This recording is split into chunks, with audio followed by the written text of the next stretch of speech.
Hi everyone, I'm Sandy and welcome back to my channel. Today I have my continuing series on books on health and the body, which is a series that I started last year and continued kind of into this year. I did it more formally, I think, this year with reading some very specific books that I wanted to focus on to maybe help me learn a little bit more about my body and how I always feel like my body isn't quite working the way that I want it to be. I certainly don't weigh what I want to weigh. I feel like I don't look like how I want to look, all of those different pieces. And so I just wanted to read more and experience more about that. And this is the third book this year in this series. So what book did I read?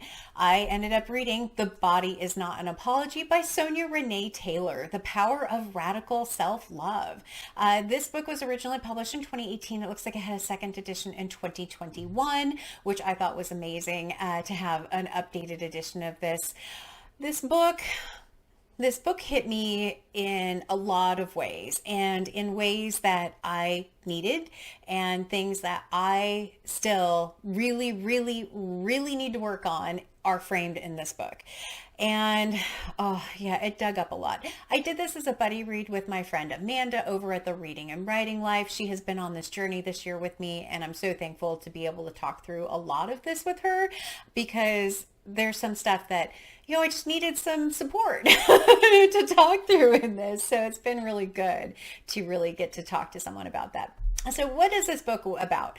Radical self-love is an interesting and new kind of concept to me. The parts of this book is broken into 5 distinct parts. And the first part is called Making Self-Love Radical. It goes on to shame, guilt, and apology then and now, building a radical self-love practice in an age of loathing. Part 4 is A New Way Ordered by Love, and part 5 is How to Fight with Love. The first part in this of making self-love radical really starts to dig into, what is this mean? What does this term mean? It talks about what it isn't. It talks that it's not self-confidence. It's not self-esteem. It's not even really self-acceptance. And so it really starts to dive into, what would this look like if you just had this radical love for yourself, and how it would translate into radical love for others. And this is something that I know I don't have radical self-love without a doubt. I'm very negative a lot of times about what my body looks like, about how I feel.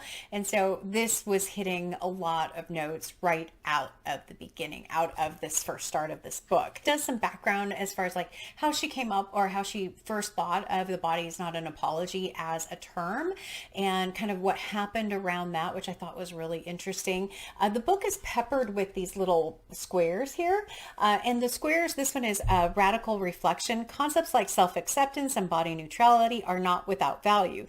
When you have spent your entire life at war with your body, feels like these models offer a truce, but you can have more than a ceasefire. You can have radical self-love because you are already radical self-love. I mean, so those kinds of little boxes are all through this. It talks about why self-love must be radical. It also does these things like these unapologetic inquiries here, which give you something to think about. It says, we all live at multiple intersections of identity. What are your intersections? How do your multiple identities affect each other? And so it really promotes the idea of self-reflection, of questioning, of pushing the boundaries of what you think, or what I thought about it. And I really did like this. I like this section quite a bit. The one thing is, like here, it says, what have we been apologizing for? What if we stopped? And I was like, that is just such a simple line, but so effective in there. One other of these unapologetic inquiries in here is, what are you willing to stop struggling to understand for the sake of peace? It kind of goes back to what I said in the very beginning. I don't understand why my body's not working the way I want it to, even when I try really hard and I track my food and I eat healthy and I exercise. My body's still not working the way that I want it to. And am I willing to give up that understanding for just peace with myself? It's a tough question. It is. So then as you go into part 2, shame, guilt, and apology then and now. Oh boy, this section brings up a lot. It's all about examining how you learn, or how I learned in this case, to not like my body, and has you think back to the first time you were made to feel shame about something about your body. And I do remember one of mine, which is why, again, I was happy to be reading this with Amanda, because we shared a bunch of those, and they were tough. They were very tough. But the one I'll share here is I was going to a wedding with my parents. I don't know who was getting married. I don't remember that part of it. I was wearing a very pink satiny dress. It had kind of ruffles at the bottom. That's all I remember about it. But I know I felt really pretty. I thought the dress was gorgeous. I remember that mindset. And I went into this, and I don't remember who it was, but they reached over and they touched my stomach and they said, "You're going to have to watch that." And that put such a damper on that particular incident for me, or that particular event for me, because that's what I remember. I don't remember who got married. I don't remember who else was there. I think my brother was there, but I don't even remember that. I know I was with my parents, but I don't remember much more than that, because that one thing put a negative tone on the whole event for me. And that area of my body to this day is the one I am most self-conscious about. I don't show very often. Certainly, even in videos, I definitely don't show kind of like a full body frame that I am most self-conscious about. I'm self-conscious about it at the gym. I don't like when it's just not good. So that was my one. But this book is peppered with some of those instances, and it didn't even have to be about body. There was a big section about hair, and how people can bully kids about what their hair looks like. And unfortunately, I did have that as well in junior high school, because I got a perm and I was incessantly bullied until the hair grew out. It's amazing how those moments in youth impact how those moments in my youth impacted my ability to see myself now. So as you can imagine, this section really, like I said, just dug up a lot. It really does have a lot of these unapologetic inquiries, really digging into kind of how I thought about my body. So this one was, how are your early memories of body shame impacting your life today? What do you find yourself doing or not doing as a result of shame? And I thought that was really fascinating as well. I certainly have issues, but yeah, this one was like digging into a really horrible kind of just thought of everything that I don't necessarily like about myself. So yeah, part 2 was like ripping this massive band-aid off. And then part 3 really starts talking about how to switch it, how to change it from this self-loathing to radical self-love, and how you can do that. And one of the first things in this book, it says, to recap, kicking body shame in the butt means we must be willing to do the following: make peace with not understanding, make peace with difference, and make peace with our bodies.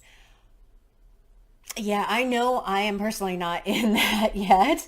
And then as this section goes on, it really does start to talk about the ways to switch this. So by thinking, doing, and being. It says in here that there are 4 pillars to doing this, and they are taking out the toxic.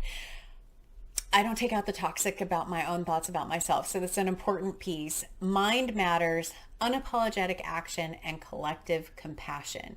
And I think I have more compassion for others than I have for myself. So there's a lot in this that is really pointing at me, where my mental state is around a lot of these issues right now. Ooh, yeah, it's pretty tough. And then in kind of one of the things in pillar 2, it's like, how do we end the Cold War with our bodies and become allies in achieving our best lives? This pillar practice is about reconciliation. In her poem 3 by Nayyirah Waheed captures the fullness of the second pillar in 6 perfect lines. Now, I shared this with a few different people when I read it the first time. The first part it says, "And I said to my body softly, I want to be your friend. it took a long breath and replied, I have been waiting my whole life for this. And for whatever reason, that was like, I've been treating my body like an enemy, that it's separate from me. My body is fat, I'm not fat. And so just switching that narrative around a little bit. It also says phrases like get over it and it's all in your head are rooted in ableism. They are body terrorism against non-normative brains. Let's stop telling people to get over it and start asking people, how can I help you heal? It sounds like such a simple line in there, but it is one that I feel like I have to keep reflecting on quite a bit. That and my body is my friend. It's not my enemy, it's my friend. I need to keep that in focus. And then the pillars 3 and 4, unapologetic action and the cooperation portions of it, I thought were really informative. Unfortunately, my brain is not there yet. So there are a number of things in this book that you can do for, the action component of it. A simple one is be a body shame-free friend. Eliminate language that disparages bodies based on race, age, size, gender, ability, sexual orientation, religion, mental health status, or any other attribute. Compassionately challenge others you hear using body shame language to describe themselves or others. This includes health or concern trolling, making unsolicited comments about a person's health based on their physical appearance. So that's just a simple one in there. And then as the book keeps going on, book 5 or part 5 is how to fight with love. And I want to read the first part of this. It says, I want you to know I've been holding your hand through this journey. I have been right there beside you as you wrestled and pinned down your own fears and stood up to the bullying belief that somehow you were not enough.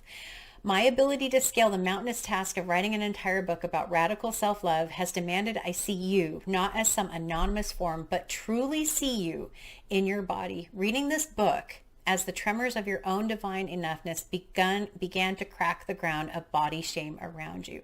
We need each other for this journey to be possible. Isolation is not solitude, nor is it radical self-love. So that whole section in there just felt like she was giving me this, the author was giving me this warm hug, and telling me it's going to be okay. And, we're here together to do this together, which I thought really was amazing. A couple of the things that she challenges in here is making fat familiar, putting practice in public, things like that in this particular book, as far as this particular section, being willing to risk something and putting yourself out there. And I thought that was, again, really interesting. She actually had a really great story about the cover of this book, how people wanted this to be the cover and she wasn't sure. She was like, I don't mind my frame being out there, but I don't want to see it every day at Barnes & Noble. And so, I can respect that quite a bit. But it also, there's a bigger story behind this picture, and the photographer that did it was a recreation of the American Beauty movie poster, and I thought that was really incredible, and that she had the that she had the ability and the mental space to be able to put herself out there like that. And in this photo, I thought that was absolutely incredible. And so the other thing is following the people that are the different body types, or promoting their work, like these books that I somehow managed to incorporate in this year, that are largely about people that are overweight or fat, and promoting those on my channel. So that's part of the way of doing that. But the other part is and then I did go out after that and subscribe to people on Instagram. I subscribed to some people on YouTube that I don't know why I hadn't subscribed to in the past, but it made me go look for some things, which I thought was really good and really powerful as well. But this particular book, there's a lot in there. And so one of the things is with me, how I hide, or how I make it so I feel more comfortable, is here on YouTube, because I tend to record in this spot. But I do record from this spot because my computer's here, I have a camera here, I have a microphone here, I have a ring light, so I can record kind of any time. So it's very easy to record from this spot. So that's the first part. But I'm always from here up in the frame. I very rarely show any more than that because I don't like how I look. So in addition to that, even like in this video, I keep my arms kind of down. because I don't like this part of my arm. I feel like this is really big, and so I tend to not show either one of my arms. So now I'm going to show my arms. You're welcome. I also tend to face front because while I don't mind my face on the front, I don't like how it looks from the side. I feel like it's very big and I don't feel like it's particularly pretty from the side, so I tend to always face front as ways of hiding. And so the other thing which I will do, which I'm not I'm not thrilled about, but I will do, is I'm going to go ahead and stand so you can see me from head to toe as a way of just showing I'm not wanting to hide anything, but I will show you. You won't be able to talk, but I will focus on a couple of areas. Maybe I'll point to it. I don't think you'll be able to hear me very well because the microphone's here and I'll be over there a little bit. So I'm going to stand and then come back and talk, I think. Okay, so this.